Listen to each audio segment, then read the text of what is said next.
이렇게 탄핵안이 가결되면서 권한이 중지된 박근혜 대통령의 행보에 관심이 쏠리고 있습니다. 박 대통령은 앞으로 관저에 머물면서 특검과 탄핵 심판에 주력할 것으로 보입니다. 취재기자 연결합니다. 김세호 기자.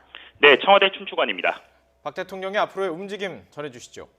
네, 박 대통령은 어제 저녁 7시를 조금 넘어 국회로부터 탄핵소추 의결서를 전달받으며 모든 권한이 중지됐습니다. 청와대는 여전히 침통함이 이어지고 있는 가운데 이제 박 대통령은 특검과 탄핵 심판을 기다려야 합니다.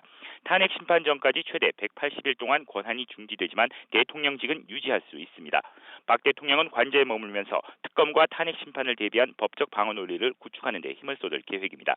박 대통령은 어제 국무위원들과의 간담회에서 헌법과 법률이 정한 절차에 따라 탄핵 심판과 특검 수사에 차분하고 담담한 마음가짐으로 대응할 것이라고 말했습니다.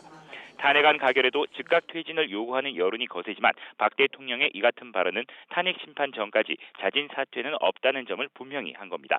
이와 함께 박 대통령은 권한이 정지되기 전 최재경 민정수석의 사표를 수리하고 조대환 변호사를 민정수석에 임명했습니다. 대통령 권한이 정지되면 민정수석이 공식적으로 박 대통령의 특검이나 탄핵에 대비할 수 없지만 박 대통령이 앞으로 특검 수사를 통해 뇌물죄 혐의를 벗고 헌법재판소의 탄핵 심판 사건도 대비하겠다는 뜻을 분명히 드러낸 것으로 해석됩니다.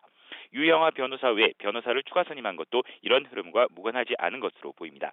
결국 박 대통령은 권한 정지 기간 동안 특검 수사와 탄핵 심판 사건에 대비하면서 탄핵안 가결이 아닌 실제로 탄핵 결정을 받는 첫 대통령이 되지 않기 위해 모든 노력을 기울일 것으로 보입니다. 지금까지 청와대 춘추관에서 YTN 김세호입니다.